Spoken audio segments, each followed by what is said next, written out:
Good morning, everyone. Good morning. I am glad that everyone is here to celebrate this special day that God has given us. The world is literally in chaos, right?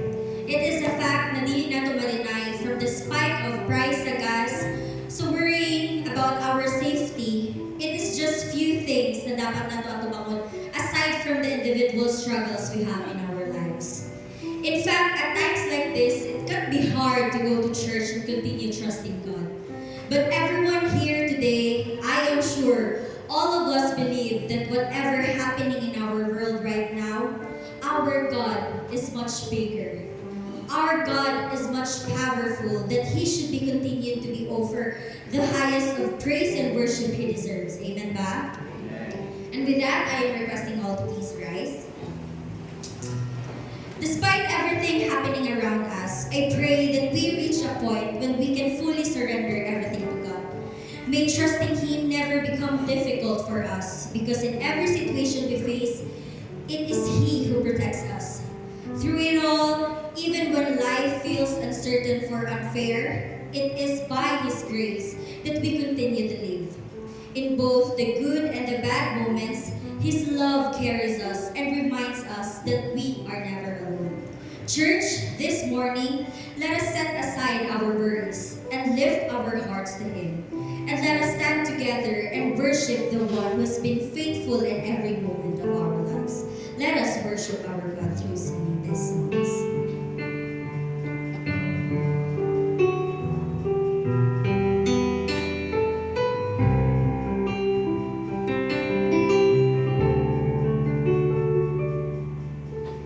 You are forever in my life. You see me through the seasons.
every trial, and every unanswered question, God has remained faithful, and His promise stands, He will never let us go.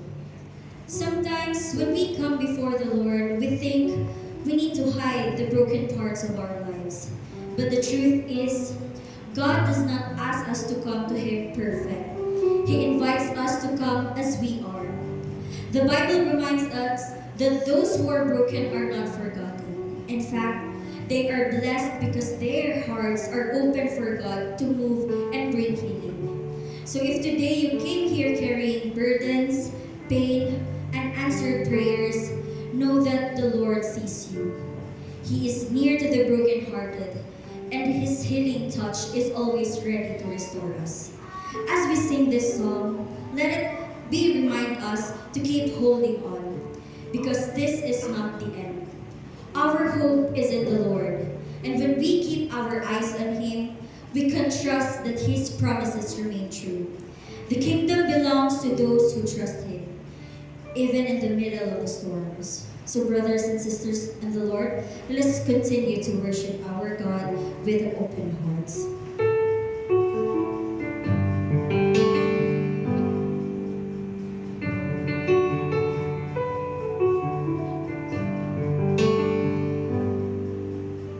Blessed are the ones who do not bury all the broken pieces of their hearts. Blessed are the tears of all the weary, pouring like the sky morning stars. Blessed are the wounded ones in mourning, brave enough to show the Lord their scars. Blessed are the hurts that are not healed, open to the healing touch of God. The kingdom is yours. The kingdom is yours. For all the little more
most gracious and heavenly Father, we come before you with humble hearts, thanking you for the love and your presence with us today.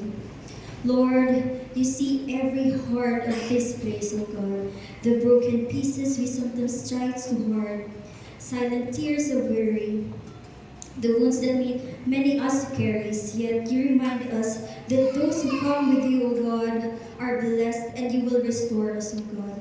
Lord, thank you for showing us kindness and help us to continue to share the kindness that you showed us, O God. Help us every day in our life, O God, to show your love, your unending love. And we continue, O God, to praise you because ikaw na gid ang Ginoo nga angay mudawat sa among pagsimba o paghimaya dira kanimo, O God. Lord, accept this praise and worship dira sa imong tiilan from your people, and we continue, O God, to thank you for everything that you have done in our life. And to this, O God, among ginabalik ang dungog himaya dira sa imong tiilan. Everybody say amen. Amen.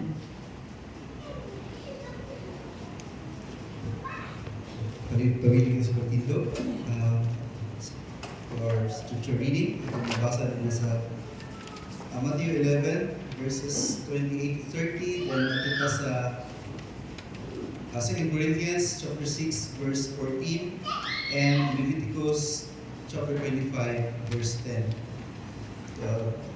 In our scripture reading, nabasa din sa Matthew 11 verses 28 to 31, it says, "Come to me, all you who are weary and burdened, and I will give you rest.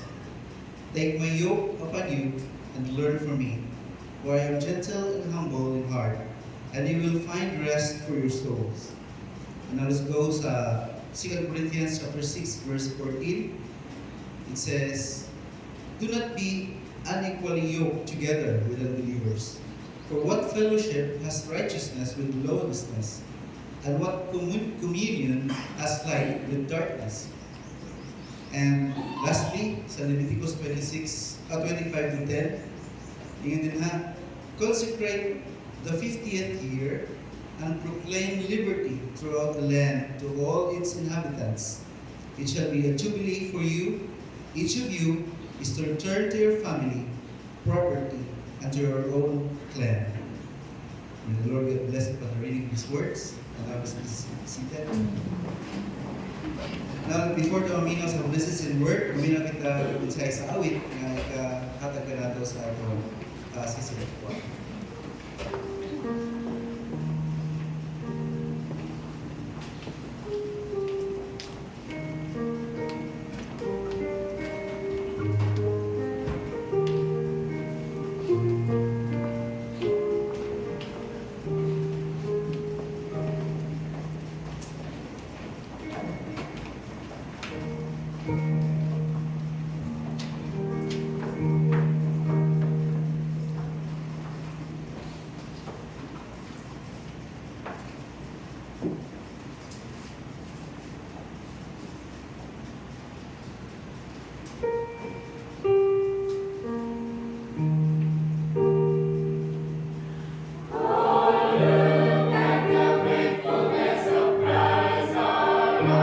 How he saves and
you so much, choir, for the song that you have shared to us this morning. May buntag sa tanan.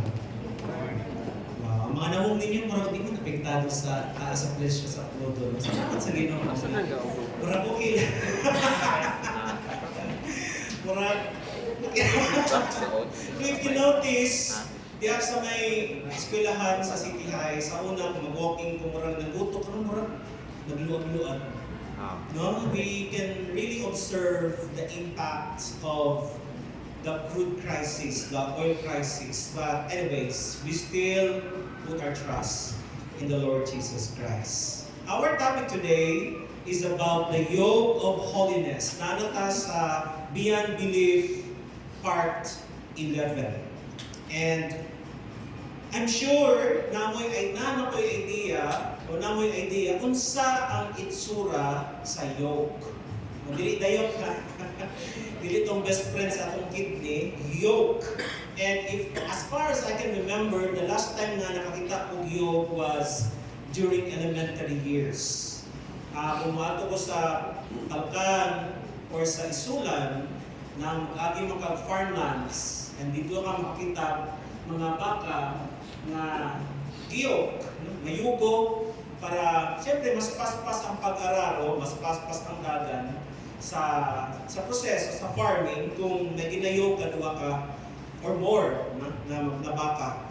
And muna siya ang makita nato nga technology sa una. And kung tanawon nato sa Biblia, dugay na siya nga equipment. It is an ancient equipment mentioned in Leviticus, the Old Testament, for the agricultural life of the Israelites. But more than just a farming equipment, kaning piece of device is teaching us God's design for His creation, especially those whom He called His chosen ones. Kung sa ba ang purpose sa yoke based on the scriptures?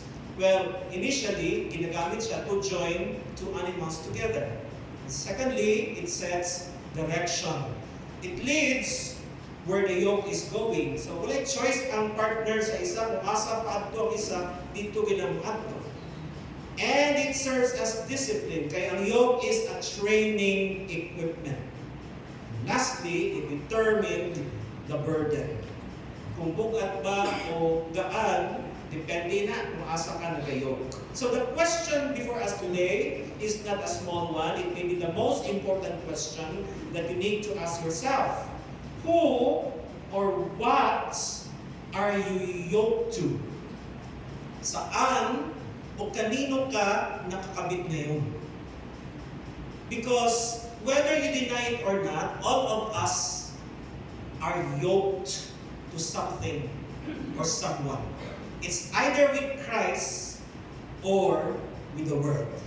Ang tubag ninyo sa pangutana, maoy mag-determine sa imuhang direction, maoy mag-determine sa imuhang burden, maoy mag-determine whether you will arrive at your destiny or spend your life walking in circles. Kasi kung saan ka ngayon, it is because of who or what you are yoked to. Kung saan ka ngayon. No? Check mo ang estado ng buhay mo ngayon.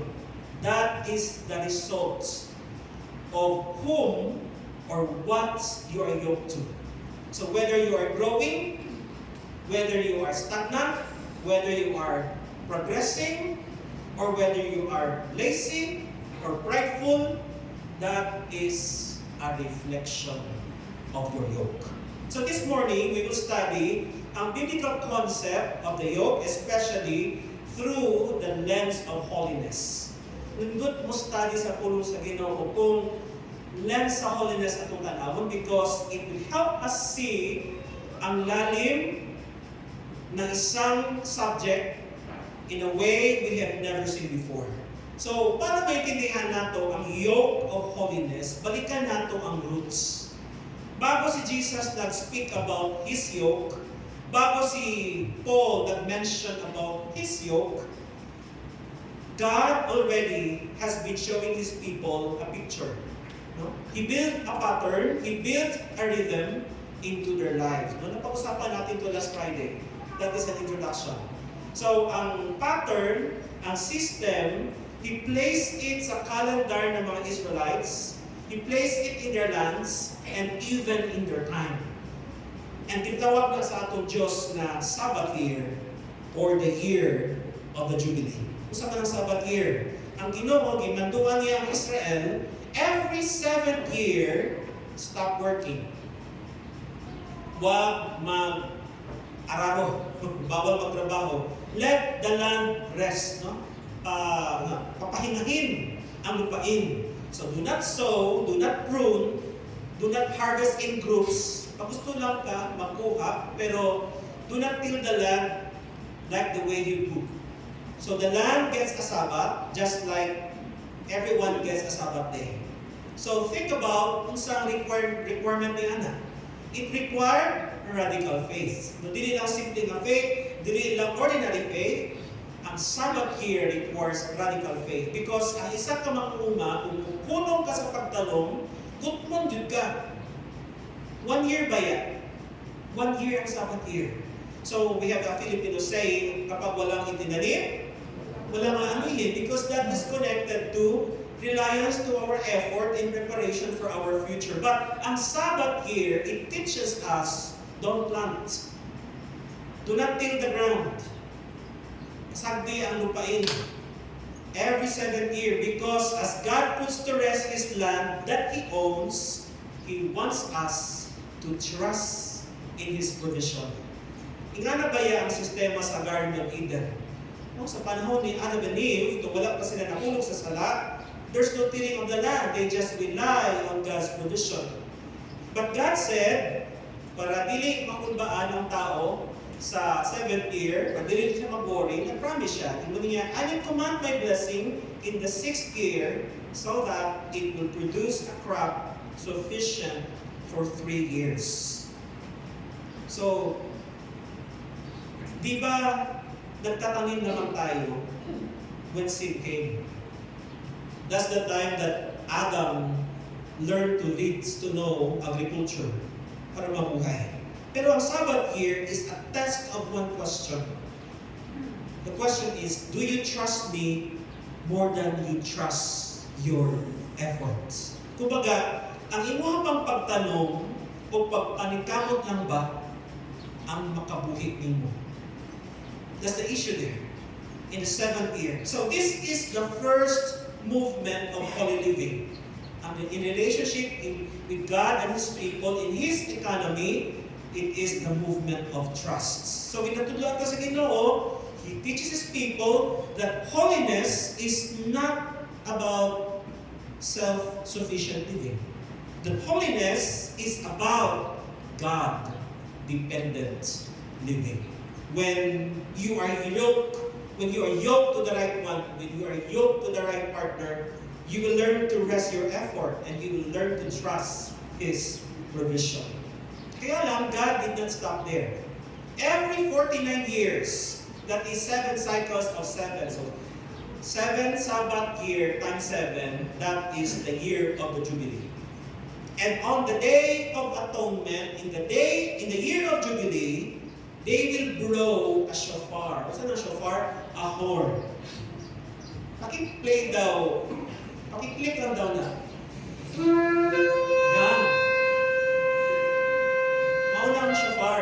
That is made of ram horn. Ginatutugtog na siya every Jubilee during the Day of Atonement. Once that is sound, that is music to the ears of the Israelites.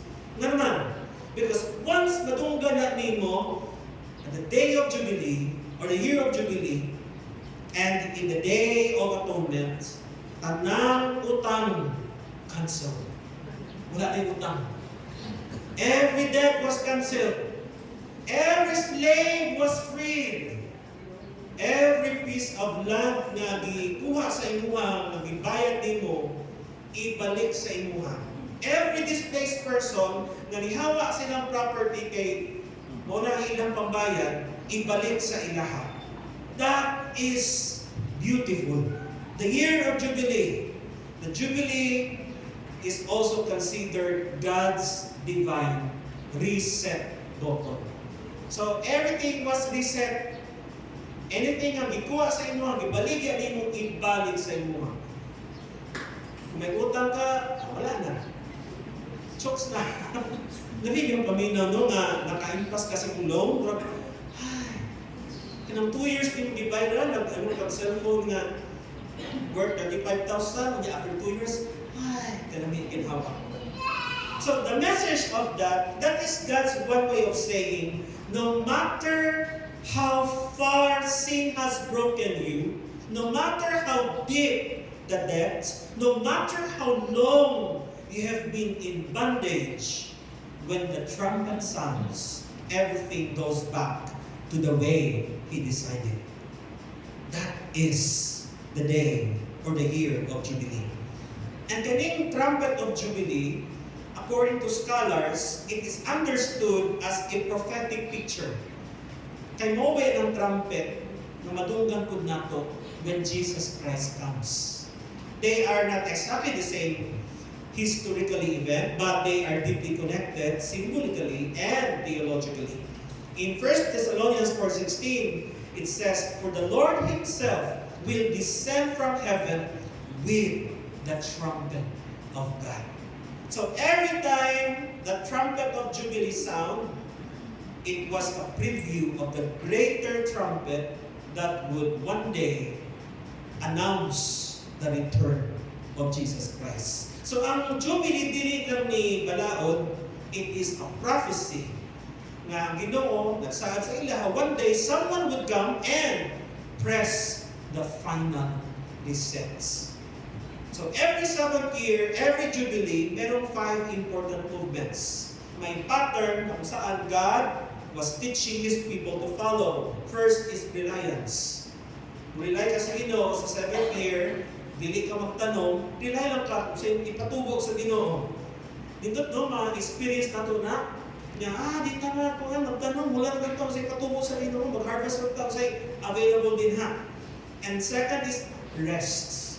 Siyempre, hindi na mo magtil sa land, rest na mo. And repentance, because Jubilee was announced on the Day of Atonement. And the Day of Atonement is a day of forgiveness. You cannot enter rest without returning to Christ. So repentance is the door to Jubilee. And there is release. Kung saan ang utang cancel, ang mga slave, they are released. Ang mga nawad og luti, na-restore sila balik sa ilang land. And that's why there's restoration. Every family returned to their inheritance. So since sa Jubilee, ang mga tao, wala na nila gibilin ang ilang debts and slavery, nibalik sila sa ilang inheritance. In the same way, holiness is not only about leaving sin behind, it is also about returning to the life and identity God originally created for us. So ang Jubilee is like you unyoke from sin to be yoked with Jesus Christ. So these 5 movements, dili lang ni ancient agricultural policy, again, it is a preview of Jesus Christ. Now, fast forward hundreds of years from Leviticus, makita nato si Jesus Christ. He was walking in the synagogue of Nazareth, and ibasa siya sa scroll. Sa ibasa niya, sa Luke 4:18-19, sabi niya, "The Spirit of the Lord is upon me, because He has anointed me to proclaim good news to the poor. He has sent me to proclaim liberty to the captives, and recovering of sight to the blind, to set at liberty those who were oppressed, to proclaim the year of the Lord's favor." Nga nalingkod si Jesus, ingon niya, "Today, this scripture is fulfilled in your hearing." Jesus was making an announcement. Kung sa announcement niya, I am the Jubilee. The final Jubilee has come. The final reset has come. So ang dati, simbolo lang, karon tinuod na. And then, in Matthew 11:28-30, na siya invitation. Kung sa inyo ni Jesus Christ, "Come to me, all who labor and are heavy laden, and I will give you rest. Take my yoke upon you, learn from me, for I am gentle and lowly in heart, and you will find rest for your souls. For my yoke is easy and my burden is light." No? Notice something critical. Kung kita mo padoon kay Jesus Christ, you do not come as equal. It's like what your status is before the year of Jubilee. Kaya ang status nato before the year of Jubilee, you come broken, you come burdened, you come sinful, you come displaced from your inheritance.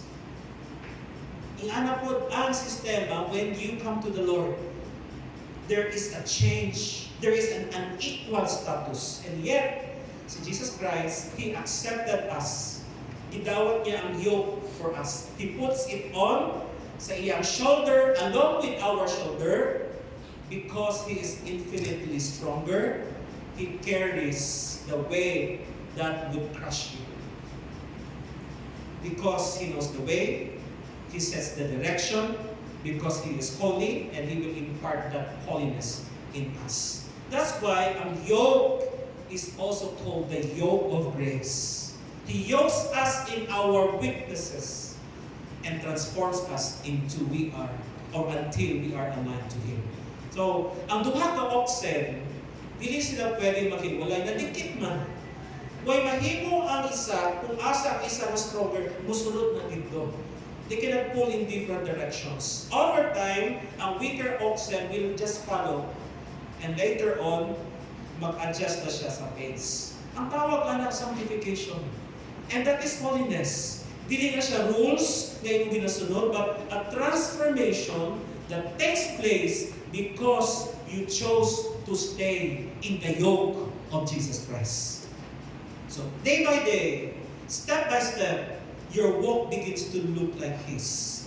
That's why your rest becomes real, your direction becomes clear, and your burden becomes light. Why? Because He is our final Jubilee. Dili lang reset every 7 years, dili lang reset every 49 years. It is final, permanent, eternal rests. And ma-accomplish na siya ni Jesus Christ, na-accomplish niya once and for all sa cross. And it was applied for everyone who takes His yoke. So, bawat debt of sin canceled on the cross, bawat chain of bondage broken by His resurrection, every displaced identity restored. Tinitawag natin ang sons and daughters. And every weary soul given rest in Him and with you. So kung ikaw may yoke sa Ginoo, no? To be yoked to Christ is to be yoked to His character. Meek, lowly, righteous. You take on His nature. And that union is holiness. That's why masutin nato, ang yoke of holiness is found in Jesus Christ. Now, moving forward, abot na ta kay Paul. Si Paul, he wrote to the Corinthian church in one of the most morally corrupt cities in the Roman world. Nag-issue siya warning sa mga Christians, and this is sometimes misunderstood by many na this is just a letter guideline for marriage. But it's not just about that. Let's read 2 Corinthians 6:14. Sabi doon, do not be unequally yoked together with unbelievers. For what fellowship has righteousness with lawlessness, and what communion has light with darkness? Ano bang ibig sabihin ng do not be unequally yoked together? Ibig sabihin, do not love the world. Do not impress the world. Do not idolize. Do not be in love with the patterns of this world. Do not speak the speech of the world. Do not desire the desire of the world. That is one way of understanding do not be unequally yoked. Ibig sabihin din, do not detach from Jesus' yoke. huwag umalis sa yoke ni Jesus Christ. And another way of knowing that, do not add to your yoke. Because you are already attached to Jesus Christ, huwag ka na magdagdag ng anong pang yoke for you. Focus ka lang kay Jesus Christ. Sinulat niya yan para sa mga Christians sa Corinth because Corinth was drowning in pagan temple worship. It's drowning in idol feasts and Greek philosophy mixed with gospel and deep spiritual compromise. So in-address ni Paul dito ang entire community about their spiritual alignments. Bakit di tayo dapat unequally yoked? Because as described by Paul in Deuteronomy 22:10, sabi niya, you shall not plow with an ox and donkey together. Hindi pwede. Unequal yoke yan. Iba ang strength ng ox, iba ang strength ng donkey. Iba ang stride ng ox, iba ang stride ng donkey, iba ang nature. If you will yoke them together, you're not going to accomplish anything. Alam ni Paul na maintindihan natin agad o ng mga taga-Corinto ang larawan ng agricultural aspect na ito. At this principle, ang nasa likod ng batas na ito ay it teaches us to understand the difference of being equally yoked and unequally yoked. And he asked series of questions. No, nagtanong siya ng sunod-sunod na katanungan para ipakita kung ano ang mangyayari kapag nakayok tayo sa maling panig. First question, what fellowship has righteousness with lawlessness? No, ang fellowship, ibig sabihin ay shared life. Yung sabay kumain, sabay gumagawa ng buhay, sabay nag-build ng something together. Ang tanong ni Paul ay simple. Pwede ba mag-share ng buhay ang taong committed sa paggawa ng tama sa pattern ng paggawa ng mali? Imposible. You cannot run north and south at the same time. Unless putlonin mo ang imuhang lawas. Unless manananggal ka. But we are not manananggal. Ang righteousness and lawlessness, magkaibang direksyon ang tinatahak. So kapag pinilit mong hawakan pareho, hindi ka talaga uusan. Ang second question, what communion has light with darkness? And communion is mas malalim kaysa sa fellowship because ito yung connection na mas malalim as we share life. No? Hindi mo kailangan labanan ang dilim. Actually, all you have to do is turn on the light. Hindi pwede mag-mix ang darkness and light. There's no mixing. Imposible i-mix. Kung dark na dark, kung light, light. Ang darkness hindi equal force ng light. Ito ay absence lang ng light. Pag may totoong liwanag, nawawala ang dilim. So hindi sila pwede magsabay. That's why hiwalay ang day and night. Iba. You cannot mix two. 3, what accord has Christ with Belial? Ang Belial ay another name for Satan. Na ang ibig sabihin ay worthless. So ang accord, ibig sabihin agreement. Magka-agreement ba ang Diyos at ang Diablo? Imposible. Because Christ came to destroy the works of the devil. And the devil builds what Christ destroys. So hindi sila pwede magtrabaho sa perong side. 4, what part has a believer with an unbeliever? No, ang part, ibig sabihin, share or portion para inheritance. Hindi sinasabi ni Paul na iwasan o maliitin ang unbelievers kasi si Jesus ay kumain kasama ang mga sinners. Pero mas malalim ang tanong, pwede bang pareho ang direksyon ng dalawang tao kung magkaiba ang master nila? That's why this can be applied to anything, business partnership, in relationship. If your boyfriend, girlfriend, husband, or wife don't share the same master as you, it's hard to walk straight.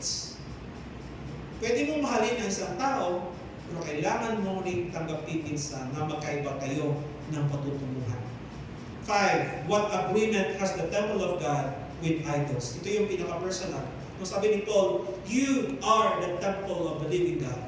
So tanong yan, ano ang pinapayagan mong makishare ng espasyo sa puso mo kasama ni Jesus? Do you allow someone to share a throne in your heart? You should not be, because Christ claims the throne. Do not give it to others. An idol is anything na binigyan mo ng espasyo sa buhay mo na sa Panginoon lang dapat. Is it a relationship, a reputation, a comfort, a dream na siguro pinakahawakan mo ng tightly na hindi mo ibinigay sa Diyos. Tandaan natin, God does not share His temple. He will never share His glory because all glory belongs to Him alone. Pero tayo, Lord, diri ka banda, o diri ka ang imong gina-idolize mo. So, si Paul, wala siya naghatag sa 5 different warnings. He is given us the same warning 5 different ways because he knows kabalo ka maghimong excuses. So, the devastating effect sa buhay natin, here's the truth, kung ikaw ay ma-in-love sa world's yoke, it will lead you nowhere else. Ano ang cycle ng yoke? If you will follow the world, it starts with sin. And then, bondage. Then, struggle. Exhaustion. Temporary relief. And then sin. And back again. Ikot ng ikot. Wala kang patutunguhan. If you yoke with the world, ikot ka lang ng ikot. No progress. Stagnant. There's no jubilee in the cycle. There's no reset in the cycle. No cancellation of debt in the cycle. No restoration of inheritance in the cycle. No return to the Father. Just circle. Endlessly, painfully, hopelessly. Ang yoke ng world walang sabbath. It does not land. It does not allow rest. It does not let you rest. Demanding ang mundo, exhausting, and ultimately destroying. Kaya minsan, ang eskwelahan, pati Saturdays and Sundays, they want to demand it from us. Even sa work, minsan. They're so demanding. Consider the prodigal son. Anong ginawa ng prodigal son? He allowed himself to be unequally yoked with the world. So, asa ang ending niya? Sa piggery. Dito siya nagkakaon. Siya pagkaon sa baboy, pagkaon niya. Why? Because he yoked himself with the world. Pero, the moment na bumalik siya sa kanyang father, jubilee broke out. When he ran to the father ran with the robe, came with the ring, the feast came, there is full restoration. So the most hopeless thing is not going somewhere bad. The most hopeless thing is going nowhere. May movement ka, pero walang destination. That happens when you yoke with the world. So this is where it comes together. Sabi ni Paul, sa 17 and 18, come out from among them. Para maiwasan ang equally yoke, come out from among them and be separate, says the Lord. Do not touch what is unclean, and I will receive you. I will be a father to you, and you shall be my sons and daughters. Ano bang statement niya? This is the language of Jubilee. If you will not be unequally yoked with the world, come out, ibig sabihin, release from bondage. Be separate, meaning holy distinction. Be different. Follow the path of Christ, not the path of the world. And what is the result? I will receive you. Relationship. Restoration. And you will become His sons and daughters. Ayun niya, I will be a father to you. That's the promise there. So Paul was saying, you cannot step into your Jubilee inheritance habang nakayoke ka pa sa bondage. Habang nakayoke ka pa sa mundo. So, ang yoke of holiness is Jesus' invitation, and at the same time, it is Paul's warning. They are not two separate topics. They are two sides of the same truth. So if you look at the summary, punta na po sa table, ang yoke ni Jesus Christ, ang direction is, come to me. There is the invitation. Ang yoke, na ginamention ni Paul, come out, meaning separation from the world. Ang burden, when you embrace the yoke of Christ, or ang focus in Jesus Christ is union with Him.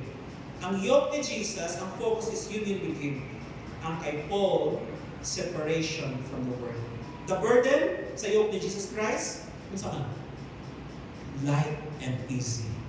Pero ang kay Paul, incompatible and pulling. Nabibirahanin mo. What is the result kay Jesus Christ? Soul is rested. Pero what is the result kung dili mo sundon ang warning ni Paul? There is the sacred identity. No? Kung hawak ka sa old yoke, ma-reset ang iyong identity because the Lord will claim you as His sons and daughters. And sa holiness aspect, ang holiness is by communion with Jesus Christ. In Paul, holiness is by distinction. In other words, be different. When you follow Jesus Christ, you are different. That's why you become salt and light of this world. So ang holiness is not just about what you live, anong iniiwan mo, it is about what you cleave to. Kanino ka na-attach? Kanino ka na-connect? Kanino ka na-align? Because you cannot fully carry Christ's yoke habang nakayoke ka somewhere else. So Paul's warning protects Jesus' invitation. And Jesus' yoke empowers you to obey Paul's instruction. And together, they define a holy life. Joined to Christ, separated from everything that opposes to Him. So, the safest place to be unequally yoked is with Jesus. Hindi sa mundo. Because He is the only partner whose strength covers your weakness, whose direction corrects your wandering, and whose nature transforms yours. Siya lang, kaya niya mag-adjust para sa to until kita magiging gaya sa iya. So yoke yourself to the world, and you will find a partner just as lost as you are. And together, you will walk in circles. Kutub na makapoy mo. So, ang Leviticus 25 is a preview of the resets. The promise there, I will restore. When Jesus comes, iyahang i-fulfill ang reset. Kasi sabi niya, I am the restoration. I am the life. And Paul protects the reset. Ang warning ni Paul, don't go back to what needed resets. Kaya ang Ginoo, kaisa lang siya mag-resets. Kaisa lang siya mamatay sa cross. No more other resets. So, hearing about the yoke of holiness is powerful, but the real question is, how do we live it out? Usang buhato nato. Application 1, check your yokes regularly. Nabay kadena sa nakagapos sa inyo ha? Nakayok ba ka sa Ginoo o sa kalibutan? What influences your decision? What relationships shape your direction? And what voices do you listen to every day? So bantayan nato na. Ang ato ang desire lang ba ang nag-decide? O ang desire nato ato asa ipa-evaluate sa Ginoo, ipa-assess sa Ginoo. Ang mga plans nato ipa-assess sa Ginoo before na final na niya akong plano, mao na akong decision. Because dili tanan nga yoke pulls you to Christ. Some yokes or most yokes na wala tiampuan, it pulls you away from Christ. Second, prioritize time with Jesus. Diba, mag-work lang man ang yoke if the animals walk together. You cannot stay yoked to Jesus kung imit na nimo siya someday. Walk with Him daily. So have time in His Word, have time for prayer, have time for personal worship, and have time to listen for His direction. That's how you will prioritize time with Jesus. And 3, practice holy separation. Ano sabi ni Paul? Come out from among them. Be separate. Na ba kayo mga friends na ginabira ka pa rin sa lino mo? Come out from that yoke. Naba ka sa relationship that is a red flag for the yoke of Jesus Christ? Be separate. Sometimes holiness requires saying no to a relationship. Holiness sometimes requires no to a habit. Holiness sometimes requires you no to compromise, no to the pattern that leads you back to the old cycle of sin. And 4, walk with the right people. Check ninyo ang mga tao na inyong gina-spend time with. Find people who will encourage holiness. Find people who will strengthen your faith. Find people who will challenge you to grow. Find people who will remind you of your identity in Christ. Lastly, return quickly when you drift. Maybe you notice, nagalamig na yung passion, dalit na lang mag-compromise, ang inyong spiritual rest is disappearing. That is the moment to return to the Lord. Remember ang language sa Jubilee? Come out, be separate. And what is the result? I will receive you. So, there are 3 kinds of people here today. Maybe you are this first type, those who have never taken His yoke. So it's time for us to try the yoke of Jesus Christ. Saan ba konektado ang yoke mo? Sa career mo? Sa dream mo? Sa desire mo? For fame? Mga ban, busy kayo sa school para lang ikatugang lang sa ilahang yearbook. Nakiklas mo sa unang tanan. Sa last year, sa school, tanan involved kayo. Maula daw siya sa yearbook. Wala siya masulat na involvement. Mga ban nga, member sa inani, member sa inana.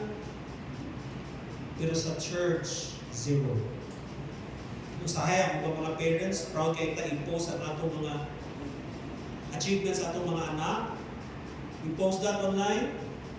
But parang hindi tayo proud nga our children are faithful in the church. That's why mga anak mag-extend na lang sa school kaysa sa mag-extend sa church. Second, those who started in this yoke but allowed other yokes to creep in. Namamangka ba tayo sa dalawang ilog? Kung naglisod, mag-yoke sa Ginoo. Kung okay ang kinabuhi, mag-yoke sa kalimutan. That's our problem. And third one, those who are in this yoke that is growing. You are here to say you want to renew your commitment to the Lord.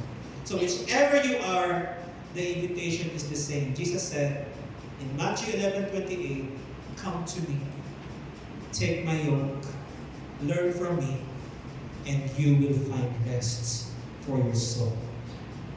Sahay, nahadlok ta, nagwori ta, kay tutok kay ta sa presyo sa gasolina.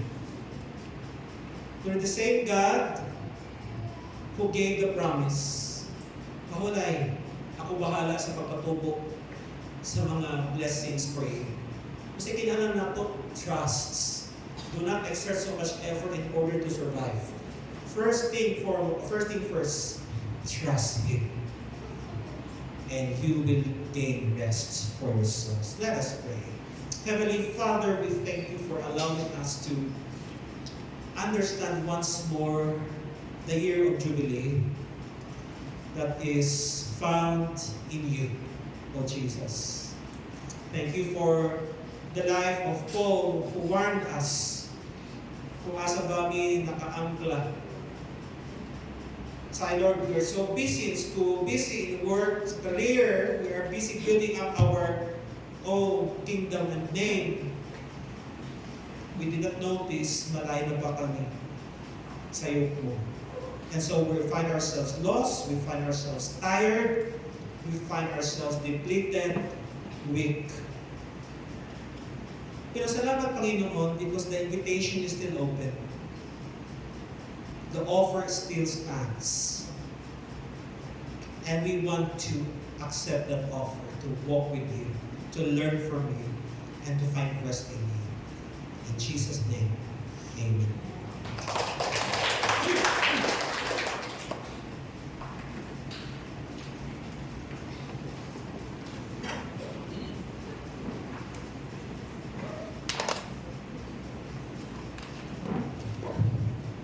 praise the Lord for that very profound message from Taco.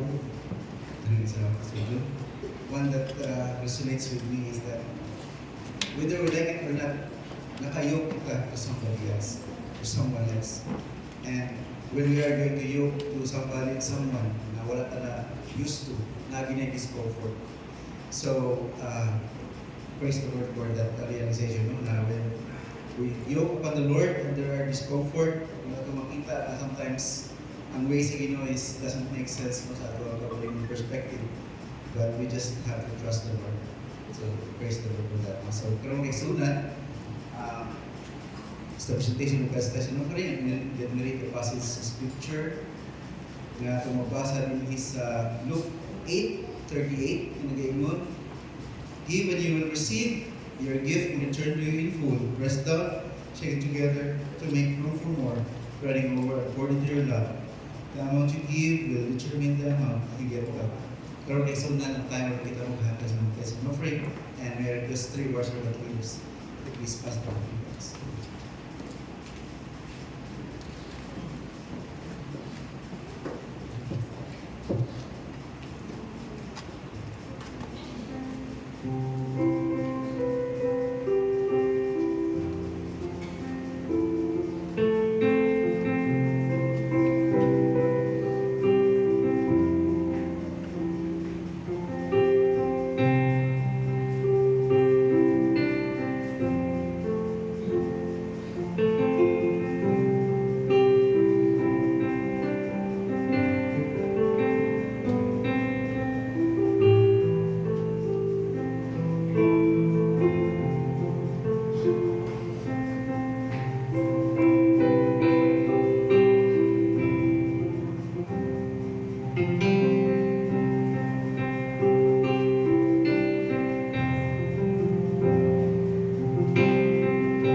For our announcement after the worship service na choir practice.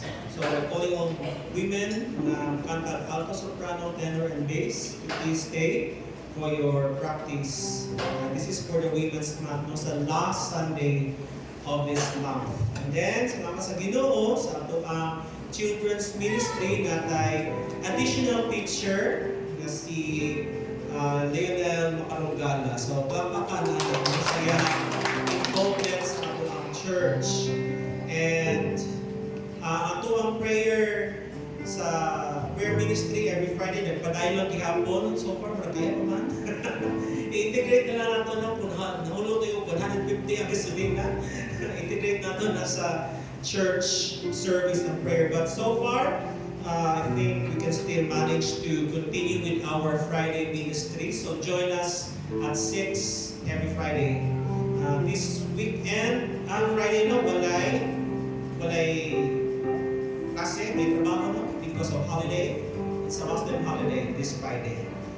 Shall we all rise and let us sing our love song for one another? Gustahan ta, oh, I love you with the love of the Lord.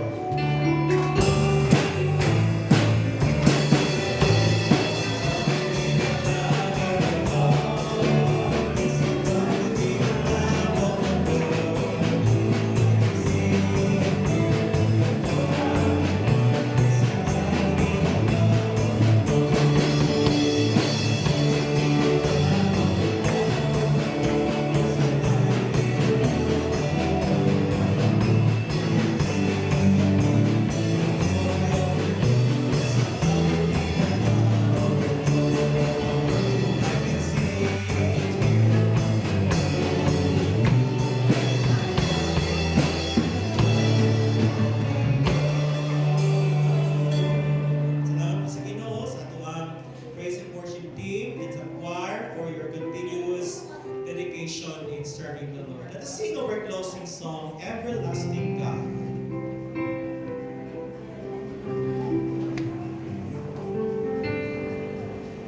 O God, before the mountains were brought forth, or days of spring and summer filled the earth, from everlasting you are God.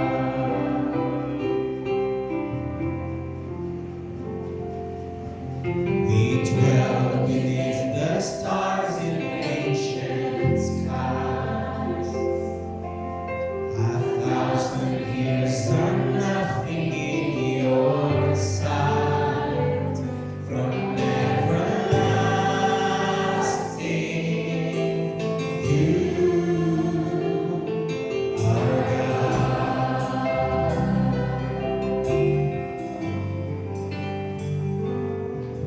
And all our days are held within your hands. Your perfect love and favor have no end.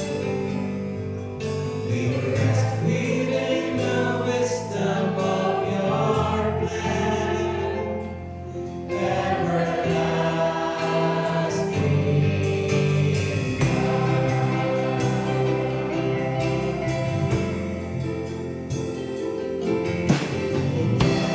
joy and tragedy combined, and love's behind us, life is by our side. From everlasting,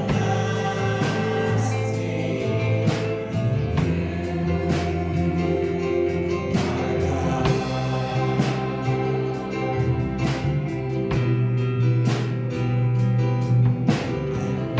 Our days are held within your hands. Your perfect love and favor have no end. We rest within the wisdom of your plan,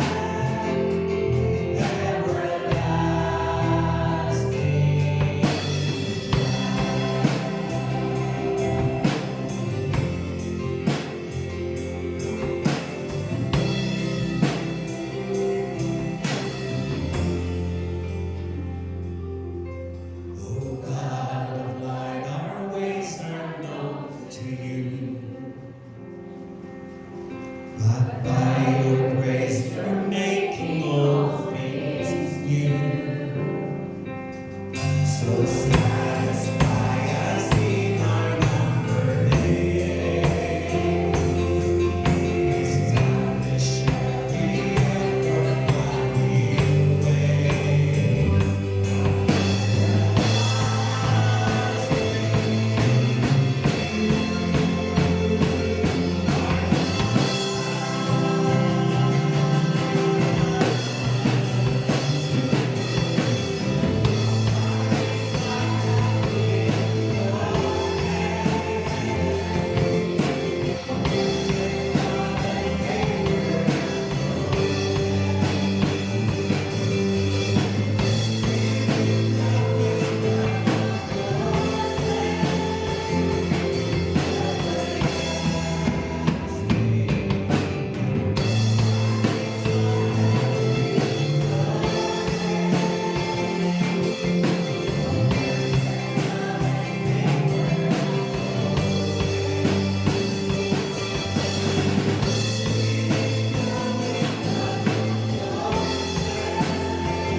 Everlasting God.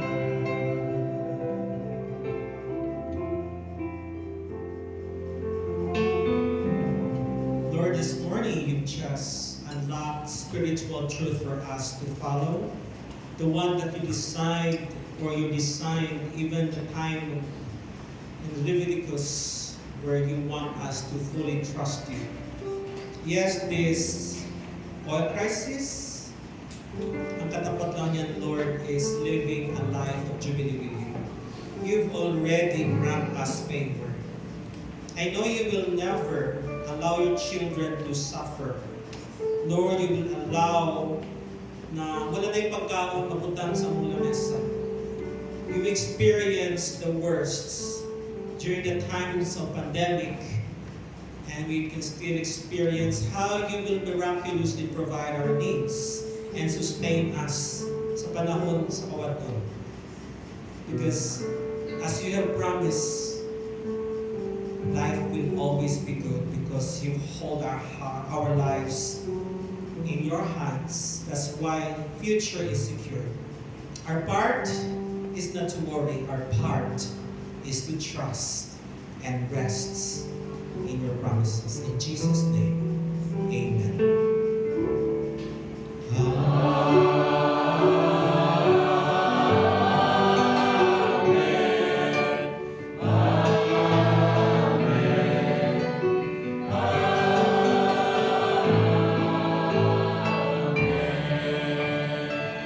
Good morning.